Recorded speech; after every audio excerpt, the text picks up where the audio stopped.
Hey, Christine, welcome to the Playroom today.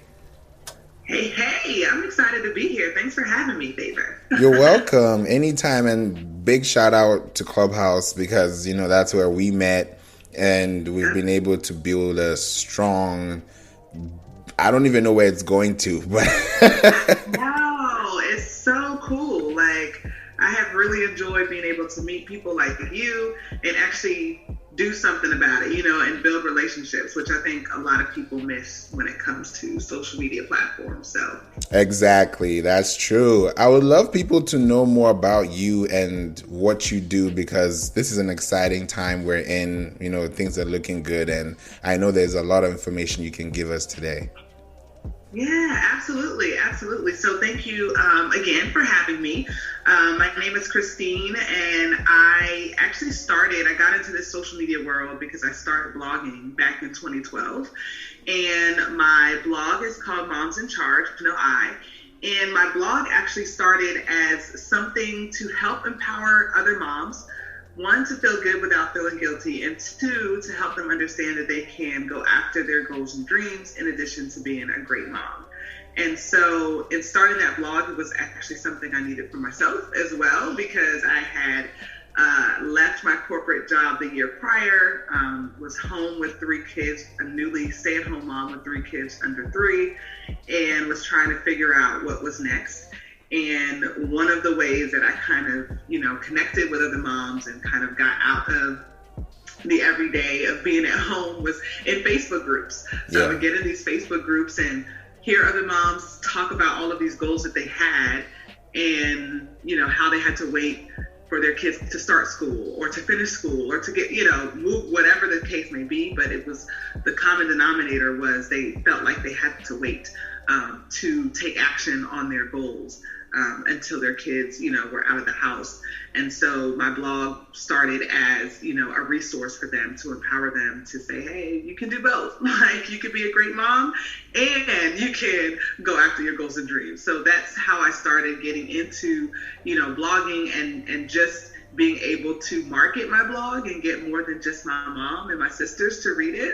I had to learn how to use social media and all of the different tools that were out there. So started, really understanding, Twitter was one of the main platforms I used, obviously Facebook initially back then, and, building relationships. That's how, I was able to connect with producers, with local, news stations and things like that, and then started working with brands. So now I still blog, I still work with brands, but primarily my main agency, which is a Social Scoop, we work to help entrepreneurs grow their audience, influence, and income. So we have a done-for-you social media agency, full service management, and then we have a membership that is primarily mompreneurs and solopreneurs to help them learn to grow their platforms and their businesses using social media. That's amazing. I would definitely say your website is so attractive. That's what I would tell you. From the entrance, from the loading,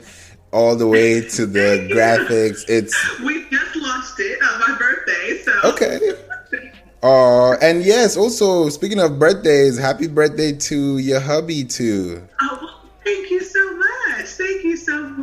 Yes, he's my biggest cheerleader. The reason that I do, a lot of what I do, he's always pushing me to do more and be better. So I'm grateful for him. Thank you for that. You're welcome. Anytime. Now, it will be great to learn more about mompreneurs and solopreneurs. For people who don't know who those are, it sounds like it's very basic, but there's a lot of depth to it. So can you elaborate more and tell us who they are and what they do? Absolutely. So the mompreneurs and solopreneurs, mompreneurs specifically because that's what I am. I'm a mom, but I also run a business. So these are generally women who are, trying to navigate the life of being a mom, a full-time business owner. Some of them also work 9 to 5, right? They might have a side hustle. So it's the same thing with solopreneurs. They might be working a side hustle, trying to build their dream, their business on the side, but also working, in corporate full-time, or they may be full-time entrepreneurs. And, they may not necessarily have the children at home, but they may have other responsibilities. They may be caregivers, but also trying to grow their business. So those are kind of the two parallel avatars of clients and customers that we primarily work with. And when you think about those two, do they come together? Do they work together, or are they independent when they're in the membership? So you know what? It's interesting because we have both, and I've seen how, there's definitely some collaborations that happen. We have a mixture of service-based businesses and product-based businesses. So we have people that sell products, hair products. We have, like journals and planners and things like that. And then we also have people who are service providers. So we have a couple of doctors in there, and they provide, services online, virtual services and things like that. And they've been able to collaborate. So it really just depends. I like to encourage, the members to really get to know each other and to figure out ways to collaborate. With a couple of my members, I've been able to collaborate. I have two daughters that have Instagram profiles that I manage, but, with the sense of one of them is actually a kidpreneur. So my daughter, my 11-year-old, started a business when she was 9, and so we started her Instagram at that point in time. And so, I've been able to use their platforms to collaborate with a couple of the members to help promote their products using affiliate links. So, it's kind of like full circle. Like we're all about, when one person wins, we all win. So as much as possible, we try to encourage, being able to leverage each other's networks. I love that. I love the fact that the kids are also getting involved, because the earlier they start, the better it is for them later on. Yes.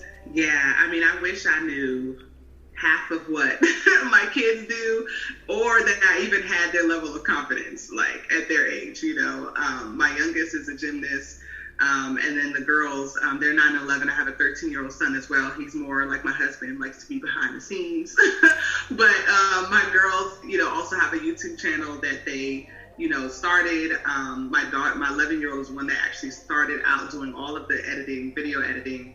And so now they actually get paid to create video content for an online STEM school, where they're teaching kids how to edit videos. And it started literally from social media. It started from me reaching out to a company that was like, I love what you're doing.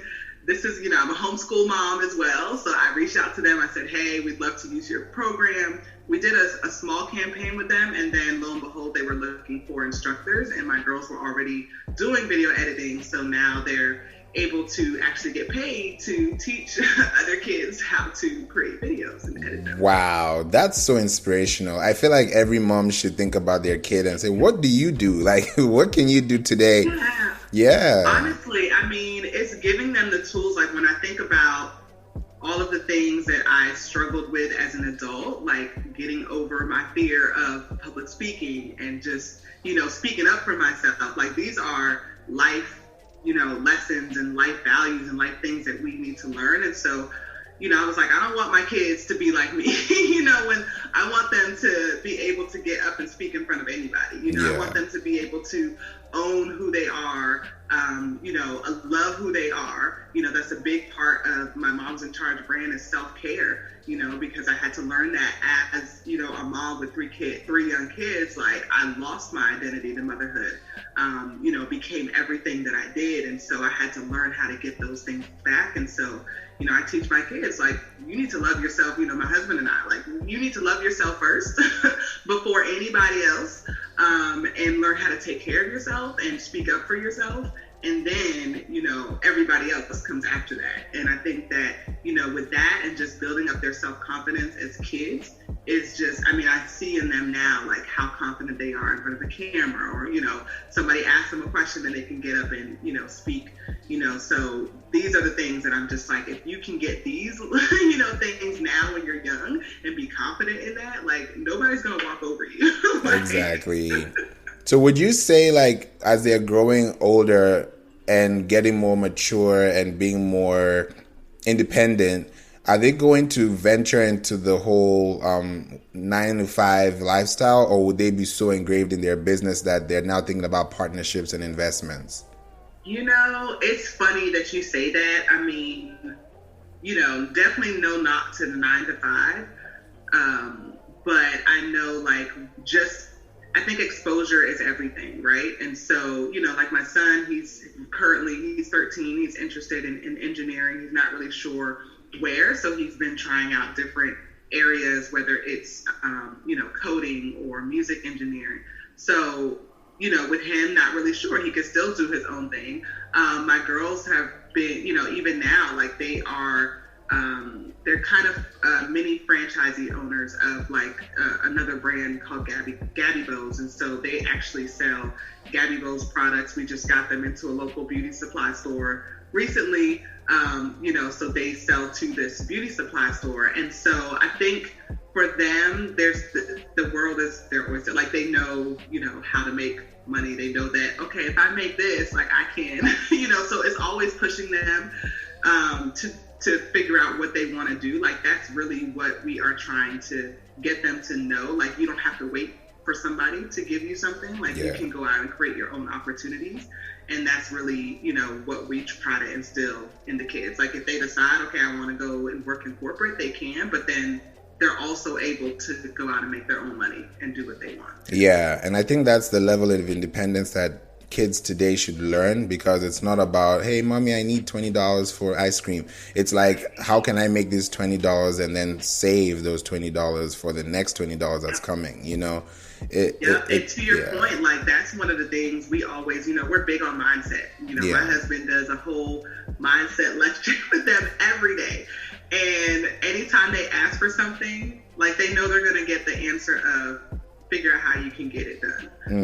Know in your mind, first understand that you can get it, and then figure out how you can get it done. Because his thing is, and we've always taught them, we don't want you to always immediately come to us because you want something. We want you to figure out a way or an idea of how you can get it done, and then understand that when you believe it in your mind, that it can actually be done. So absolutely, to your point, that's exactly what we want them to take away. I love that. Now, I'm thinking also, before the mompreneurship started, how was your entrepreneurship lifestyle? Is it any different from a mompreneur? Of course, there are new things, but as far as the dynamics, how does that go for you? So it's funny because I had dabbled in, some direct sales opportunities before I became a mom, but I was never really into it, right? I never was really all the way there. And so I worked in corporate. I actually left my last corporate job when I was 6.5 months pregnant with my last born, and she'll be 10 next month in June. So, I actually grew into entrepreneurship with my kids, and I feel because, and it's funny because I was dabbling even in the blogging, right? But then once my son got to preschool, and in preschool age, that's when, they start asking you hey, what do you want to be when you grow up? And, all these things, right? And so it was in that moment that, as people are asking him, and as I'm asking him, and I'm telling him, oh, you can do and be anything you want to be. And I started asking myself that question, am I doing what I want to do? Am I being who I want to be, who God created me to be? And that's when I was oh, I need to be the example for the kids, because they need to see mommy going after her goals and dreams and not allowing, circumstances to prevent me from doing that. And so literally, I feel that's, the example, even when my daughter had the opportunity to be a part of a book launch with 25 other kidpreneurs. This was back in 2018, and she also sews. So she had a sewing business, and just very creative. And so she was oh, I see my mommy do it. And sometimes we don't realize that they're watching or they're paying attention more than they are. Yeah. And so, in that moment when my son was going to preschool and we started having those conversations, that's when I said, oh, I need to actually be an example for my children. My parents were entrepreneurs. My dad mostly is who we saw. But we didn't really know how much my mom was an entrepreneur until recently. And so, I guess it's one of those things that was ingrained in me that but I never thought that I was going to be a full-time entrepreneur. Like, I used to work in HR management, and so I loved my job. I just didn't like where I was working at the time. So I had planned to go get another job and, all this other stuff. And then I was at home with the kids, and I was like, oh, I want to be here for them, and I want to be the example that they need to see. So that's amazing. It makes me feel like now when we're in this entrepreneurship mindset and the kids come, the entrepreneurship shouldn't stop. It should kind of reflect onto the kids, because now what you're bringing back home on a daily basis is because you want to make sure the house is in order. So how does that play into your planning and to making sure that everything is in the house? Yeah, I mean, it's hard. I am not gonna lie. Like, it's a daily juggling act.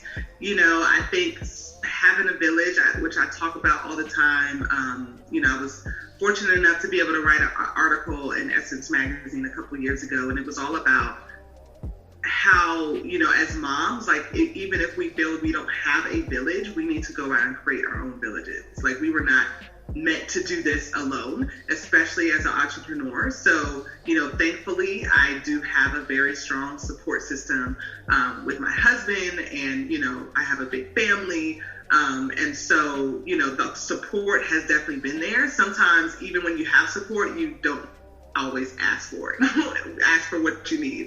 And so that also was, a learning curve for me, like, okay, this is what I want. So, I think asking for what you want, my husband being a big support system, having these conversations, like, here are my goals, here's what I'm working on, how can you support, or here's what I need. I'll be really busy during this time because I have to go live these days, and I'm, working over here with these clients. Like, here's what I need you to do, or here's how, I need the support. These last couple of years, this last year especially, definitely been more intentional about what I take on and making sure that, as a family unit, our unit is strong. Even with the kids, they know, like, daddy, mommy, we come first. Like, our relationship is what, because if we're not here, if we're not tight, like, you all are going to suffer. And so we make sure they see the unit of us together, unified front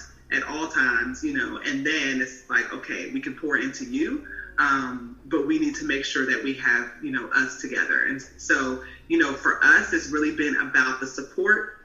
It's been about making sure I understand, like, what I need and being able to ask for the help, and then having these conversations with our kids. I think sometimes, when we're working from home, or, everybody's been working from home, right, recently, I think we tend to forget that our children just want to be communicated to, right? So I stopped just saying, oh, mommy's working, but I started showing them, oh, here's what I'm doing, right? And so, when I would go live, my girls would be here. So I know that that's a lot of why they're comfortable in front of the camera. Like, I literally would walk in and on them, like, literally mocking me, right? Like, my whole, like, because I used to say the same, like, intro all the time. So I would walk into them, like, mocking me, like, this, just role playing. But bringing them into what I'm doing so they can see, this is why it's taken me so long to do this. Or, oh, look, this is a client mommy's working with, and this is what we're doing for them. But just so they understand, like, what does it mean for you to work? Like, what, and then making sure that if I say that I'm going to do something, I follow through on that. Yeah. Promise the kids, because that's important too. Like, we expect them to follow up. I just had a conversation with my daughter about something she wanted to do or change with her YouTube channel, wants to do something else. And I'm like, listen, we don't have a problem with you changing your mind, but we want to make sure that you keep your word. Like, that's what we want to instill in you, is that if you say you're going to do something, we want you to do it. And so those are the types of, I guess, lessons and examples that we're trying to set for the kids. Like, do what you say what you do, but I also, like, hold me accountable too, right? So we ask the kids, like, if we're doing something, like, let's have a conversation. And so, to your point, recently we just started trying to have, like, weekly family meetings where we're like, okay, what are your goals? What are you trying to do? How can we improve as parents, right? And what can we, because that feedback is important. I grew up in a very African household. We weren't allowed to speak our mind about certain things or, express our, displeasure in parenting, right? So we're trying to change that, and we want to make sure that our kids are heard, that their voices are heard, and if they disagree with something, that we have those healthy conversations about it. I love that you mentioned the fact of the home bringing, the upbringing, the cultural bringing.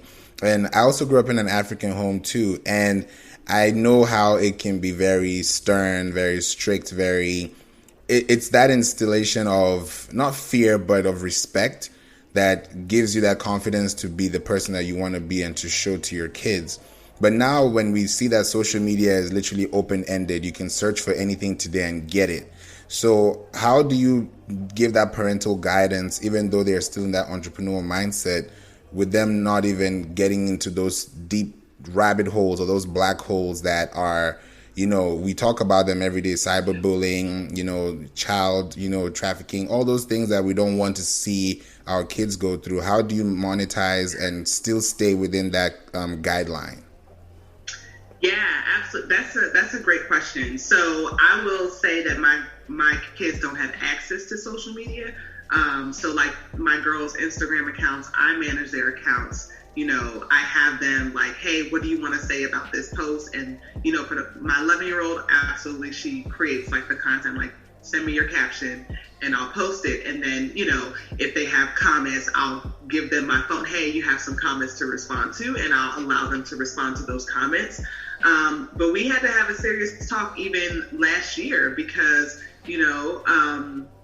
a TikTok account was created. Now, mind you, I didn't realize that once the app is downloaded on a phone, even if you delete it, they don't need permission to request that to download that app again. So, like with their phones, they can't download anything unless like we get a notification on our phone. So there's definitely a lot of security things that we have set up. We even have an app that notifies us if they're click on something, look on something that's, whatever. We could see their conversations, and they know this, so it's not like, but they know like, hey, make sure you're not looking at something, saying something to, we could see their conversations on our phone.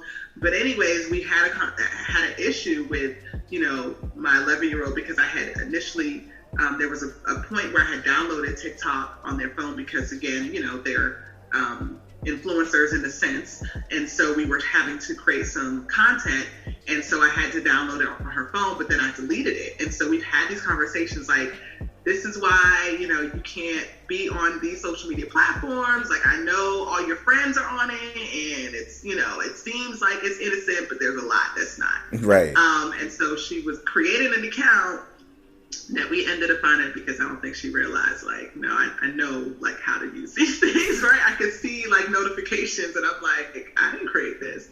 And so, we had to have a really tough conversation. And we also watched a couple of documentaries about child trafficking and social media and how it happens.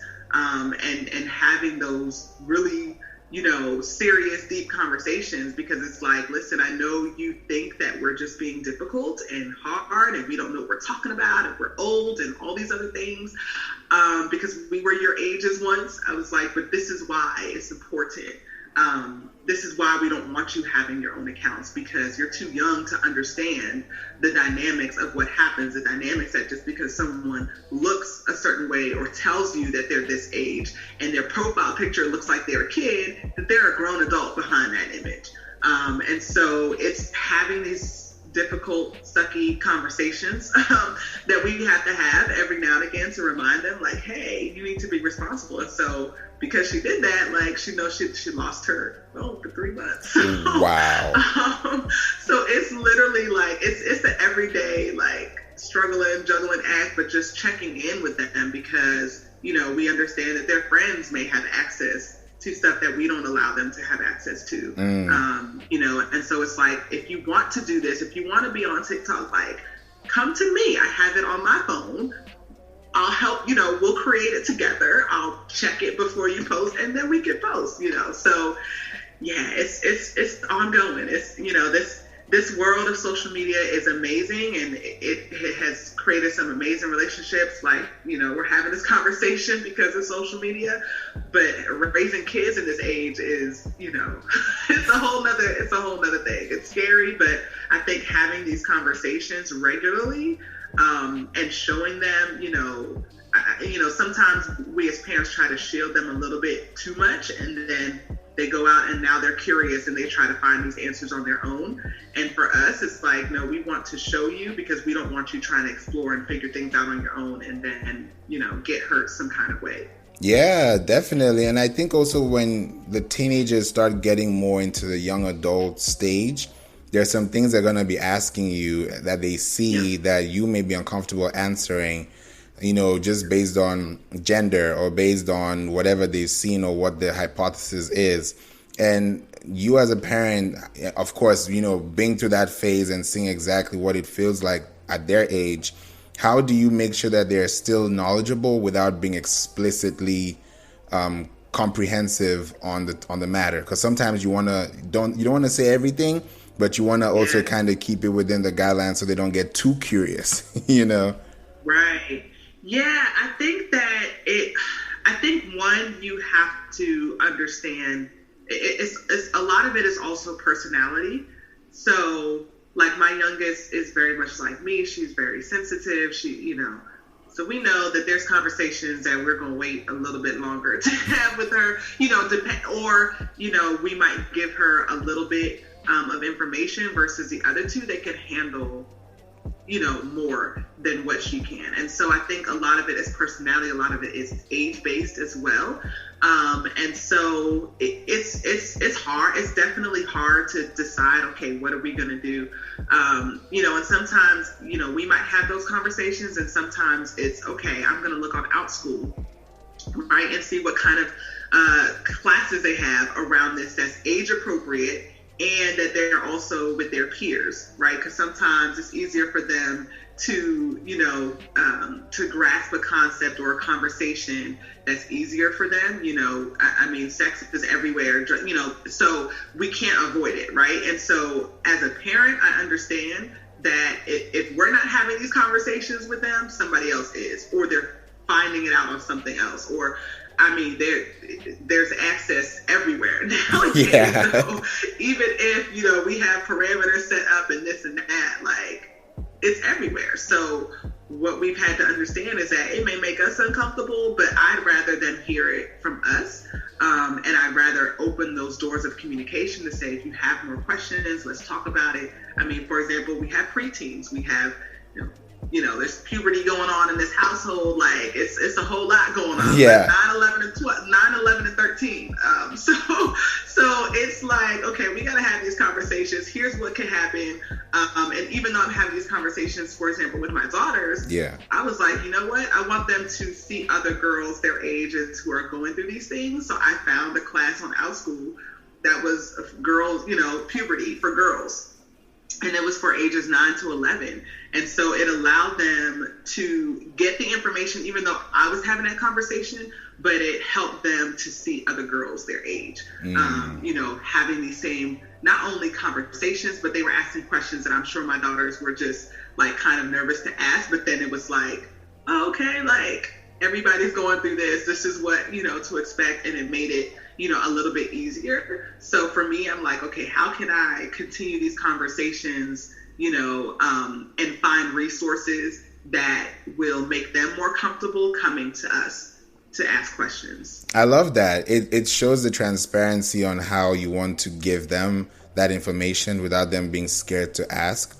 Because sometimes in some households you don't want to ask because now you're going to make the parent think that you're doing it, So you don't want to have those off boundary topics that make them feel nervous to even raise their hand, Yeah. It's so much out there. So it's like, okay, how can we, even last year, just all the Black Lives Matter stuff. Like, it was like, okay, my youngest is like, well, what is Black Lives Matter? What does that mean? And it's like, okay, now we're having conversations about that, Unfortunately, like literally within hours before we even knew what was happening with the George Floyd case, one of my son's friends sent him the video. So it was like, it's out, it's one of those things that it's like, if we're not proactive, and thankfully we had already planned to have a conversation, but some things like that can be avoided. Like, they're gonna get it from someone else. Their friend might send them a link there, and before we can intercept, it's there. So if we're not already having these conversations, and that affected him, right? And so it was like, now we're having a conversation and, understanding like, okay, this is what's going on. But I think that, it's definitely one of those things. Now we're living in a time where information is easily accessible. Like, it doesn't matter what the topic is. Yeah. They can find it in this day and age. And so, being able to have that open communication, because I didn't have that growing up with my parents. Now, like, it's so funny to see them with their grandkids because they're totally different. But, I know that, like, there was a lot of things that I was finding out. Granted, we didn't have internet like we do, but my friends were doing stuff, right? And so I found out stuff the hard way. And I'm like, listen, I want you guys to come to us. We don't care what questions, like, even if you think we might be upset about it, like, we'd rather you come to us and let's talk about it before you go and explore. Like, let's have a conversation. That's, I think, the most important to me as a parent. Like, I never want my kids to feel like they couldn't come to us because we were going to shut them down, or, they couldn't trust coming to us and having a conversation about something, regardless of what it is. And so, however way that we can, our concept is, let's have an open dialogue. Like, let's talk about it. Yeah. So, we use different tools because, again, we're learning. So we have, this card deck that a friend of mine created, and it has like different topics, some fun, some more heavy conversations. But, we'll each take turns pulling a card and asking a question, and we'll go around, answering the questions, and that helps to open up the communication. It helps us to learn more about each other. And so, whatever resources and tools that we can do to create this open dialogue, like, that's important to us. And so we're gonna try it out. Yeah, I'm even wondering why was it so hard then when there was no internet for people to speak, and now when there's internet, you want to speak? Like, it doesn't make any sense. I don't know. It's really interesting. It's really interesting because I'm always like, man, we had to look up stuff in the encyclopedia if we were trying to figure out right. Like, now it's just ask Siri. Like, I don't it's very weird. It's like, you guys have everything at your disposal, and even as a homeschooler, it's challenging because now it's making sure they understand that you can't just copy something that you find on the internet. Like, you can use it to research, but you still have to create your own, like, thoughts and put your own words together. And so it's an interesting time. I'm just thinking about myself when I do have kids. I wonder what's gonna be like, because sometimes I'm like, the way I had to find out things, I had to keep them away from, so that they don't know. And I don't want to sound like I'm a bad person, but I'm not, because of what I found. And it's like, I can't really have that conversation because there's no room to even ask in the first place. Yeah,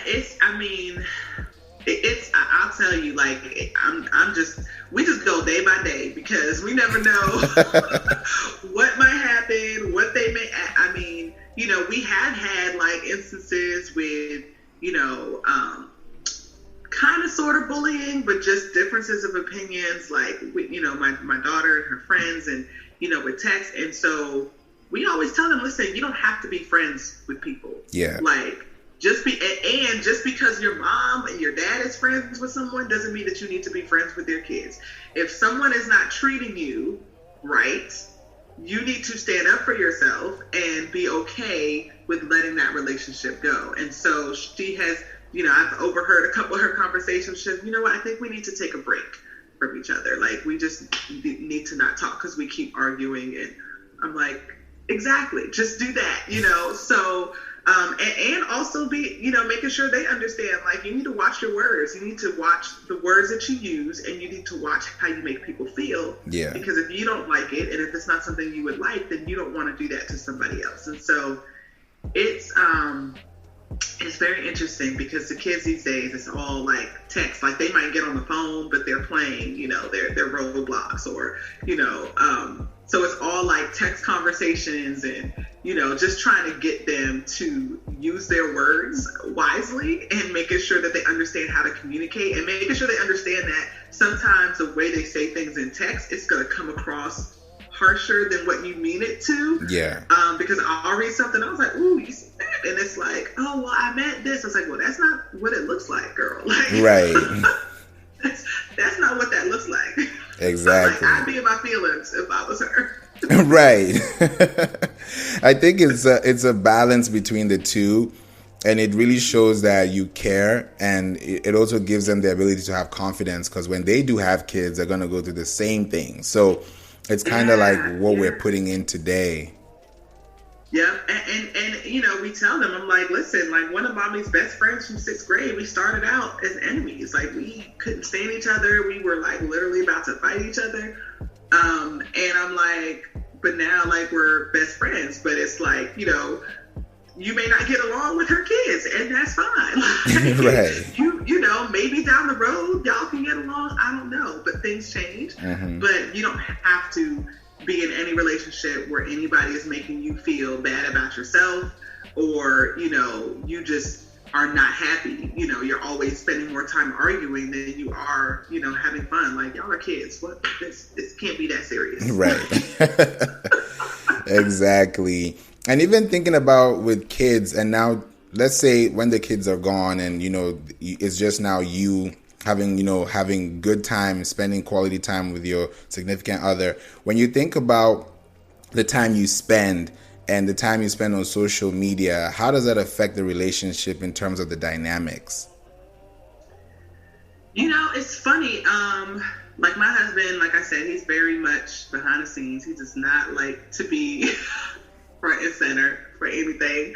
And so, but he also knows what I do, and is like, you go do your thing. Like, I'm gonna be over here in the background.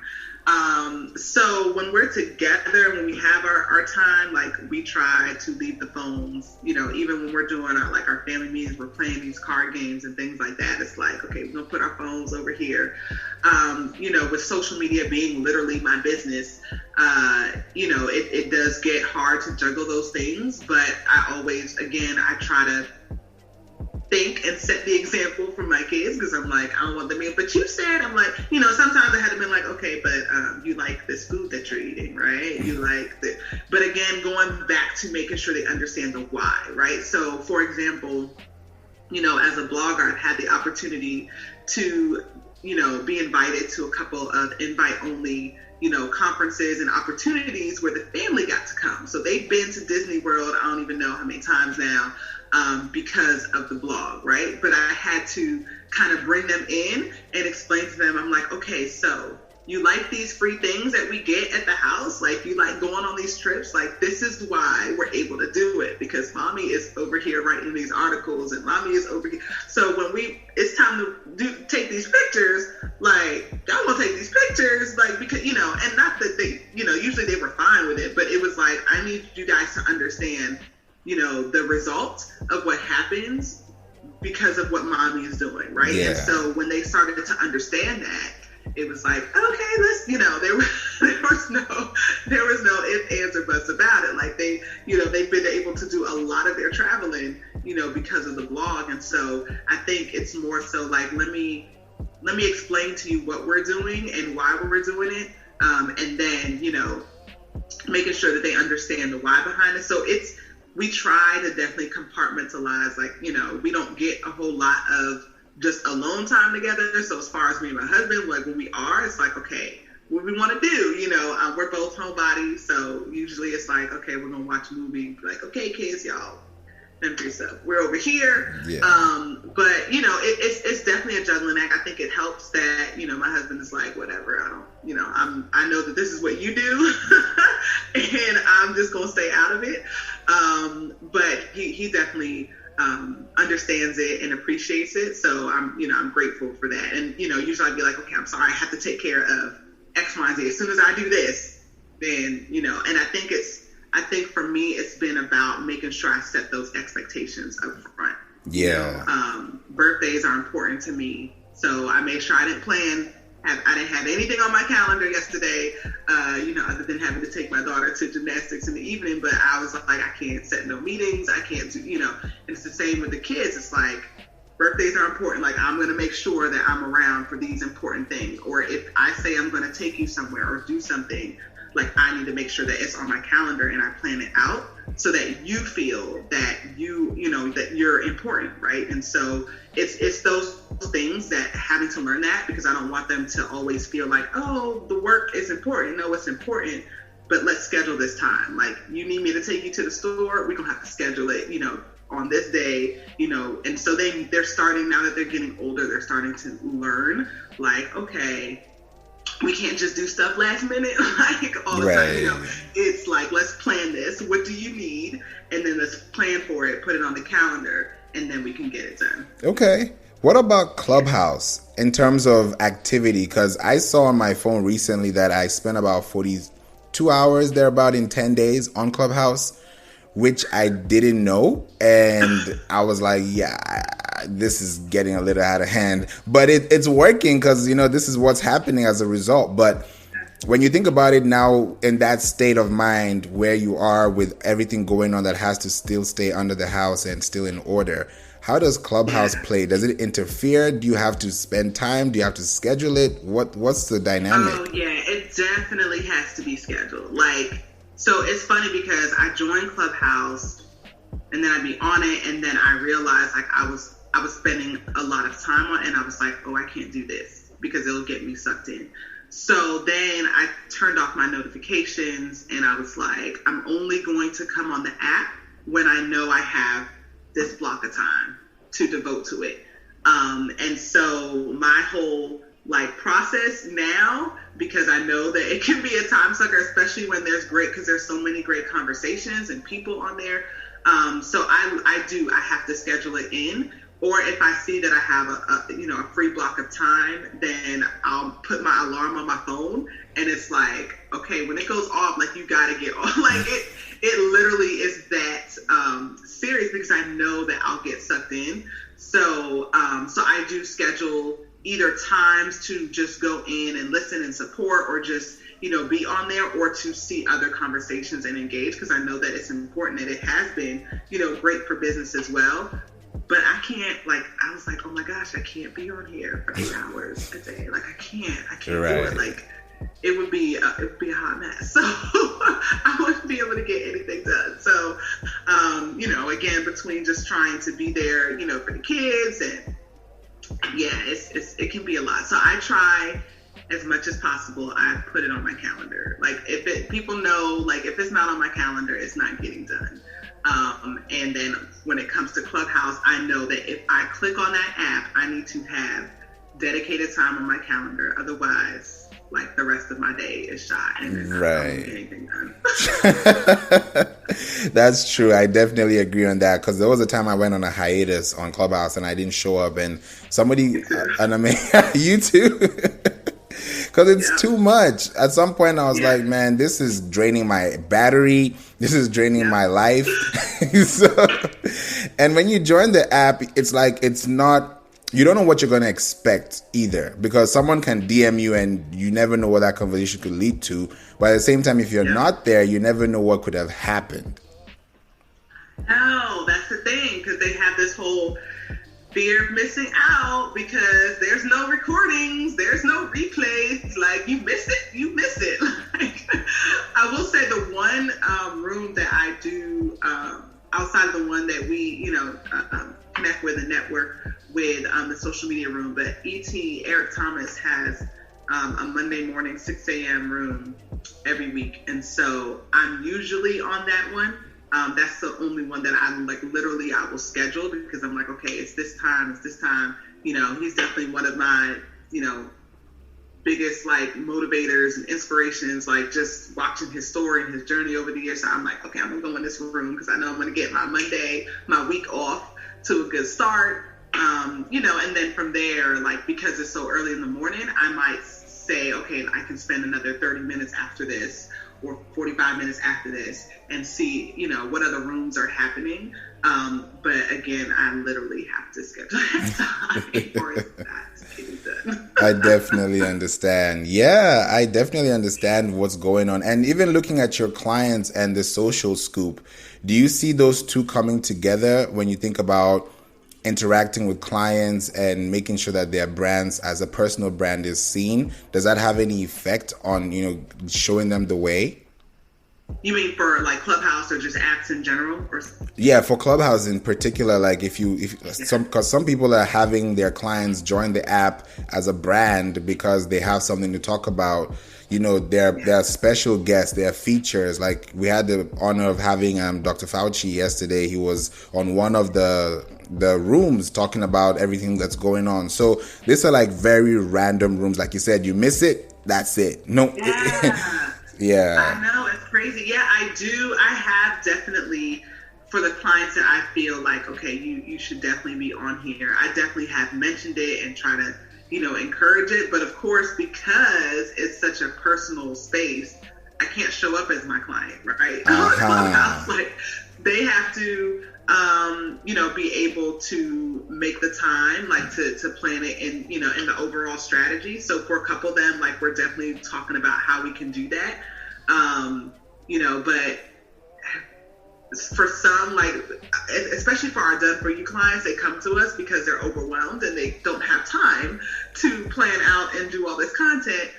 And so this is like a whole nother thing that it's like, oh, now you're telling me that I gotta be on it. It's like, but there's some conversations that you really should be a part of. So, you know, I just try to send them, you know, relevant conversation screenshots of like topic titles and things like that I'm like, hey, I think, you know, you should weigh in or jump in. You know, some of them have definitely at least created profiles, but just trying to get them, you know, to be a little bit more visible on here for sure. But you know, it's such a great platform to build your personal brand and to, you know, be able to network and to really educate, especially for, you know, our clients that there needs to be a level of education around their products or their services. I feel like Clubhouse is definitely a great platform to be able to do that. So we're definitely trying to get some of them over there. Yeah, it would be great to have the community now that even Android is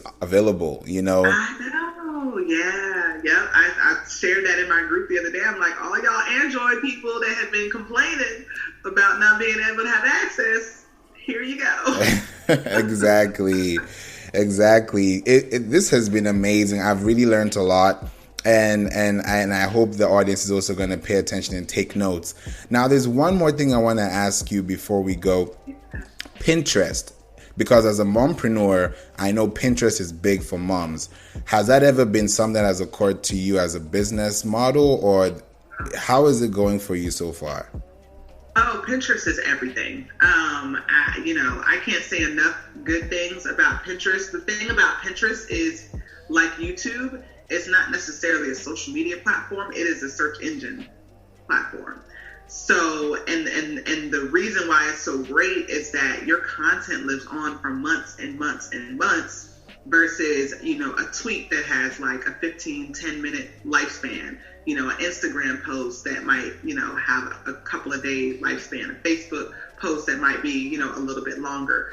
Pinterest has been super powerful just in, you know, for example, like I was just sharing on a call the other day that, you know, I was an affiliate for a hair company. This was like years ago, right? I've had locks for almost 4 years now. So it was before that. But, you know, because of Pinterest, I am still making affiliate sales like weekly because we just keep updating the pins. for the old content that I had. And we just update the pins every month and, repin them and share them.